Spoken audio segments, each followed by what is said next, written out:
at their man just yet. Doran still. Why are you turning, Doran? Ha! I don't understand it. I just don't fucking understand it.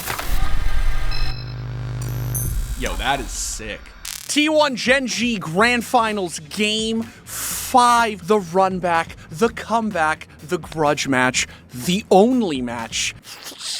What a banger. This was the series we deserved, and God did it deliver. I can't do all of it though, okay? I'm gonna be honest, I'm one man, there's one of me, so we're just gonna talk about Game 5, because what a Game 5. Before we get into the video, I'd like to thank our sponsor, Omen, for being our portal to possibility by sending our crew on an esports world tour. Our second stop this year was at one of League of Legends' most prestigious events, the Mid-Season Invitational in Vancouver, Canada. Unleash your ultimate gaming potential with the Omen Max 16 laptop. Crafted for powerful performance, the Omen Max 16 is equipped with up to an Intel Core Ultra 9 processor, offering gamers desktop-level performance anywhere, encased in a light, portable body they can take on the go. Then there's also a groundbreaking new self-cleaning fan technology called Fan Cleaner. Powered by Intel, this built-in feature periodically reverses the fan's direction to prevent dust buildup for absolutely peak reliable performance. And for the first time ever, Omen gives players the ability to manually overclock their laptop CPU and GPU for max performance, up to 250 watts total processing power without having to go into the BIOS. Thanks again to Omen for helping players navigate through any gaming obstacle to reach new levels with the Omen Max 16, now available at omen.com. And now, let's get back to our story. A lot of people talk about the fearless Game 5 drafts, and they're resulting in stomps, and that did happen here, just not the way you would expect. So what happened was GenG basically drafted themselves into a corner and made it so that they just had to, like, literally play perfectly in order to win, and then just did. Because Ruler is a machine learning entity, and Chovy is an AI. I'm convinced of it. I think Faker's a person, bro. Robots don't have sippy cups. So why is this draft such a big deal? Mostly because of the bot lane. So what happened was, GenG picked MF Pyke into Caitlyn Karma, which, like, that's a great way to end up alt-tabbed on Twitter 6 minutes into a match. Because if you're Pyke MF, you're just gonna stand here while Karma and Caitlyn just shove this wave down your esophagus. And that's basically what happened. Save a couple of swanky Pyke hooks from the lad Duro, which, like, I can't believe this guy picked Pyke into Carrier. You pick Axe into the Tusk King? Shout out to the real ones who get that reference. What happens is Wave is just pushing senselessly under the tower, like literally look at the CS. The only answer that GenG have is a gank from the jungler, which actually is coming out from Canyon. But then what happens is the Carrier pops the heal to give them the move boost, and it's just like, no, you shall not pass. And it's just like, no. Leave. He dips. He actually dips. He's just like, honestly, good luck bottom. I don't want to be here anymore. Peace out. So they shove the wave a lot, and then right after this last shove comes out, I know I'm talking a lot about like lane states and shit, but I promise this is important because the entire game sort of does ride on it. So what happens is after this last push, Guma and Carrier back, they base, and they're like, all right, we're gonna lane swap. So they lane swap top lane. Caitlyn makes her way towards top as Renekton TP's out. She's at this wave top, and then what happens is that GenG lane swap to match it. So Carrier and Pyke are battling in the river while the two ADCs are battling in the lane. A little bit of fighting over some produce. Carrier and Guma make their way under the tower. What happens is that Carrier sees Canyon flashes. He's like, screw that, because Chovy, as it turns out, is also coming. They know, GenG know, that this bot lane is the win condition for T1. So they see a really good opportunity for a dive here. And this is going to be a 4v2, and this is what happens. Just watch.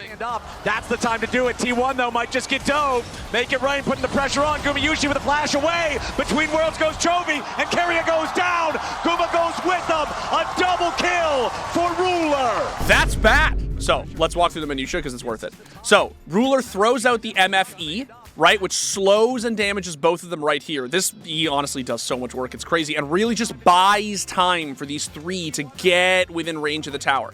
What happens is hook comes out, flash hook from Duro, Guma flash dodges it, forward though, which means he now has to turn backwards, right? Shield comes out, they initiate onto the Caitlyn, she E's backwards, Ruler, and then here's where Ruler just auto attacks Guma, Keria walks forward to block, and then what happens is, look at Keria's health. T1 though might just get dove.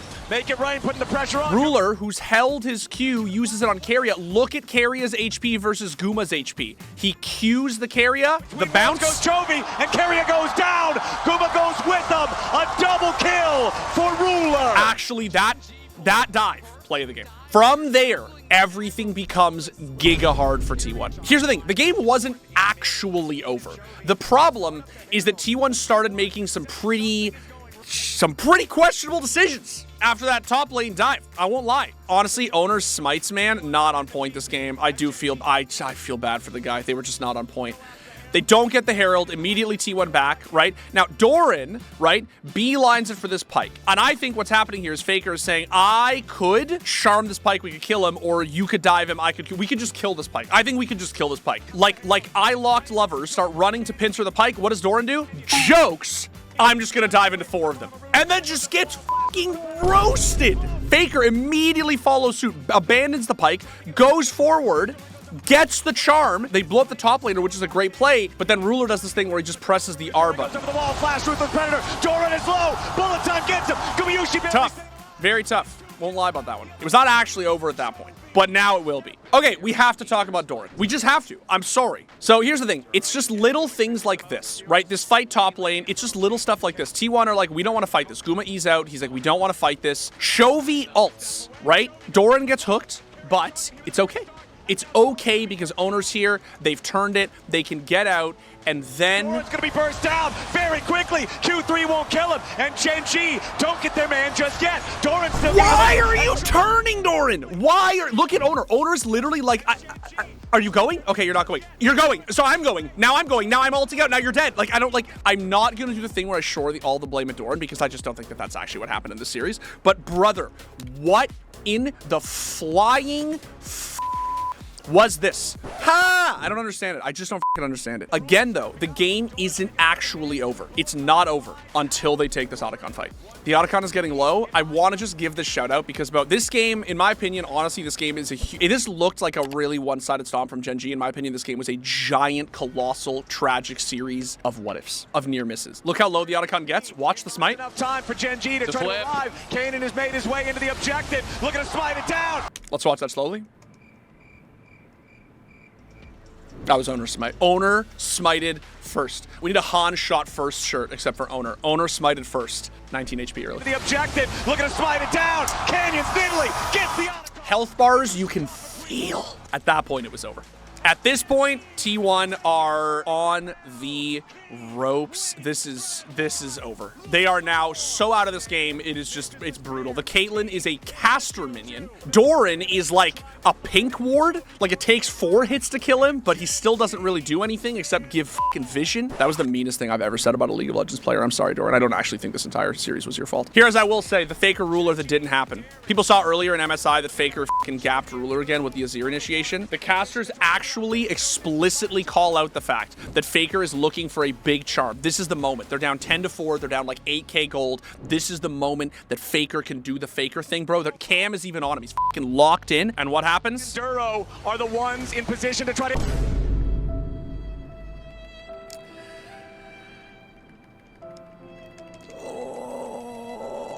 All around me are familiar faces. This is honestly, bro, that right there, I know it was just the Pike, but it was just like, it was something. It was the moment where it was like, maybe that Faker could Faker them back into this series, but he didn't. Gen.G played incredibly. I get accused of T1 glazing all the time, mostly because I do. Like, if you're watching League and not T1 glazing, what the f are you doing, man? Like, that sounds so boring. And it is, because Gen.G are robots. They're absolutely a perfect team, encapsulated beautifully by Flowers' tournament-ending casting call that was just insane. As Guma's chunked to half, Chovy goes between worlds. Guma goes down.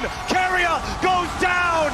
Gen.G, they did not falter on the road to MSI. They didn't fail here in Vancouver. Oh, absolutely go off, brother. I'm a huge metalhead, and I heard somewhere that Flowers is a huge metalhead too, and I can see it in his performances, bro. They also showed that the emotions at the end, and honestly, man, it's kind of hard to watch. I'm gonna be honest. It's a little tough. You look at Gen.G, and it's like so wholesome. It's absolutely so cool. But bro, look at T1, and it's just the most insane music change you've ever seen. Look at Doran. That one really hurts, dude. Owner is just dejected. He's tilted.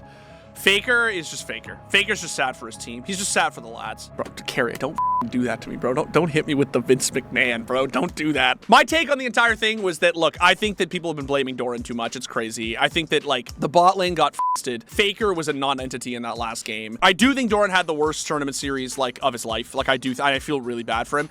But, man, they just got gapped. Like, T1 just got gapped. Gen.G played perfect League of Legends, incredible 23 series in a row. Such a hard-earned MSI championship. And maybe, definitely the best MSI ever. That was one of the best international tournaments of all time. Absolutely. That was so sick. I can't wait for Worlds and what this rivalry is going to bring us, man. I just can't. Thanks for watching. If you want more content like this, hit the sub button and ring the notification bell. For unique bite-sized videos you won't find anywhere else, hit us up on our X, Instagram, Facebook, and TikTok.